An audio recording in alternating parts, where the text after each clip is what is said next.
transformés par l'appel de l'Esprit. Transformés par l'appel de l'Esprit, notre verset fondateur, notre pierre angulaire de toute cette série transformée, Romains chapitre 12 et le verset 2, « Ne vous conformez pas au siècle présent, mais soyez transformés. » Pas conformés, mais transformés par le renouvellement de vos pensées, de votre intelligence, afin que vous puissiez discerner quelle est la volonté de Dieu, ce qui est bon, ce qui est agréable et ce qui est parfait. Nous ne pouvons pas discerner comment nous devons agir, comment on peut faire face, comment on peut composer avec les défis de la vie, avec cette pandémie qui se prolonge si nous ne sommes pas renouvelés dans nos pensées et si nous ne sommes pas continuellement, quotidiennement, honnêtement, sincèrement à la poursuite de dire « Seigneur, viens, je ne veux pas être conformé, je veux être transformé. » Se conformer ou être transformé est un choix, des décisions au quotidien, un choix, une décision au quotidien de l'appel du siècle présent. Est-ce que je vais répondre et être influencé par l'appel du siècle présent ou l'appel de l'Esprit? Ne soyez pas conformés au siècle présent, mais transformés par le renouvellement de vos pensées. Il y a un appel de l'Esprit de Dieu à chacun d'entre nous, à tous les jours de notre vie, l'appel du siècle présent qui nous bombarde, la cacophonie de voix, des voix qui nous appellent. Il y a un appel du siècle présent, nous appelle à la colère, nous appelle à cette dimension de frustration, de révolte, d'angoisse, de panique, d'anxiété, alors que l'Esprit de Dieu nous appelle à l'apaisement, nous appelle à la paix, nous appelle à aller chercher nos forces en lui, à honorer, à ses forces, sa capacité, à changer nos pensées, nos cœurs, nos émotions. Le siècle présent nous appelle à diviser, à mépriser, à créer des clans et à rester à l'intérieur d'une autre, à juger, à nous isoler. Mais l'Esprit de Dieu nous appelle à chaque jour à honorer, à respecter, à être des agents d'unité. Dans nos milieux de travail, dans nos familles, dans nos maisons, sur nos réseaux sociaux, dans nos sphères d'influence, l'Esprit de Dieu qui nous appelle à être des agents d'apaisement, de réconciliation. Heureux ceux qui amènent la paix. Le siècle présent qui nous appelle à l'égocentrisme. Moi, l'égoïsme, l'élévation du soi au détriment des autres. Mais l'Esprit de Dieu qui appelle chaque croyant nous appelle à l'écoute, à l'empathie, nous appelle à l'engagement social, spirituel, nous appelle au ensemble. Il y a un ensemble sans discrimination ni jugement, dans l'égalité et la justice, sans préjugés, qui est le rêve de Dieu. Le siècle présent nous appelle à la colère. Et l'Esprit de Dieu nous appelle au calme, nous appelle à la paix. Il n'y a aucun doute que le siècle présent nous appelle à la colère. Aujourd'hui, les réseaux sociaux exacerbent le pire de la nature humaine. Nous sommes moins rationnels que nous aimerions le croire. Nous réfléchissons d'abord avec nos émotions, notre instinct, et commençant par la conclusion, puis en cherchant ensuite des raisons pour nous justifier à nos propres yeux ou ceux des autres. Journée poursuit. Facebook et Twitter en profitent. Ils incitent aux commentaires impulsifs, sans réflexion, courts, sans nuance. Et aussi au tribalisme, aux divisions, au mépris de l'autre, en enfermant les gens dans des bulles avec ceux qui pensent comme eux seulement.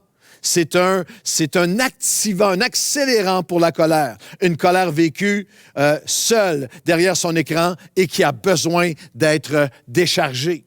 Saviez-vous que c'est assez hallucinant, que lorsque l'apôtre Paul va prophétiser les générations qui vont être présentes sur la terre lorsque ce que la Bible appelle les derniers jours, ou les temps de la fin des temps de la fin, en 2 Timothée, chapitre 2, l'apôtre Paul fait une description qui correspond de manière assez hallucinante avec ce qu'on voit sur les médias sociaux.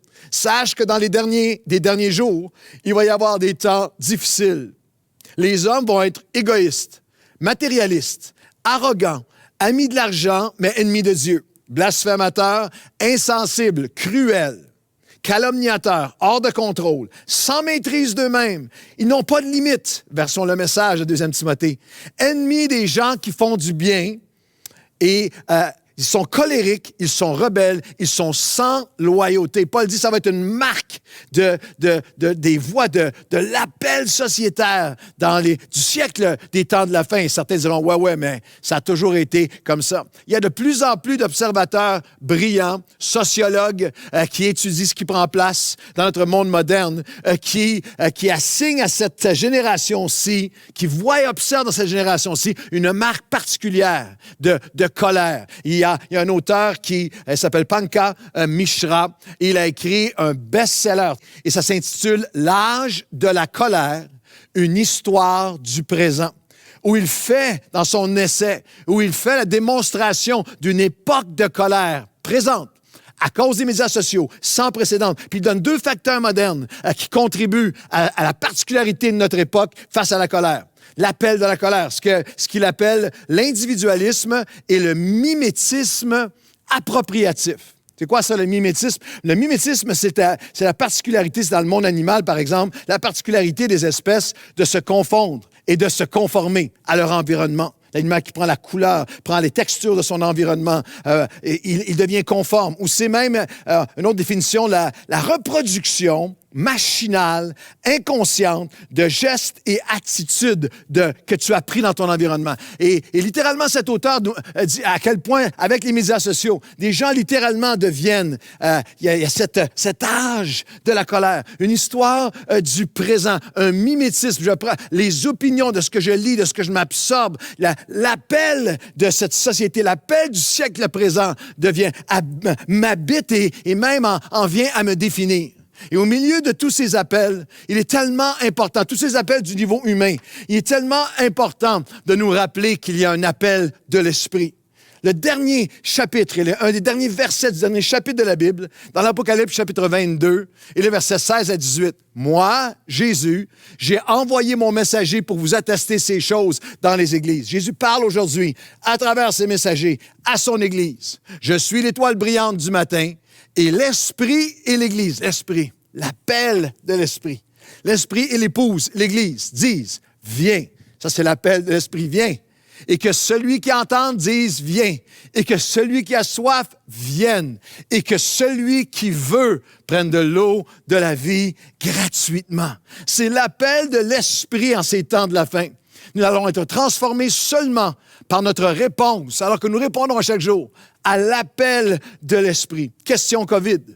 Quelle a été votre réponse, votre niveau d'engagement, votre niveau de réponse personnelle, d'intentionnalité à répondre à l'appel de l'Esprit, à la présence de Dieu, à sa parole, à son peuple, à ses principes, à son appel sur votre vie. Le contexte d'Apocalypse 22 est tellement magnifique. C'est la fin de toute chose. C'est les millénaires. C'est la fin de tous les millénaires. Le fil eschatologique de l'histoire humaine arrive à sa fin dans Apocalypse 22. Les millénaires passés, les 66 livres de la Bible sont complétés. Les derniers chapitres, c'est le dernier cri, c'est la fin. Les temps anciens sont passés. Les temps présents, c'est au bout des temps à venir. La fin du monde tel que nous l'avons connu. Le début du nouveau monde éternel que Dieu a préparé pour ses rachetés, pour ceux qui se sont donnés à lui, qui le connaissent, qui l'ont reçu dans leur vie, qui se sont consacrés à lui. Et comme dernier cri, vous avez l'Esprit et l'Église qui appellent. L'Esprit et l'Église qui appelle encore aujourd'hui. Il appelle son peuple.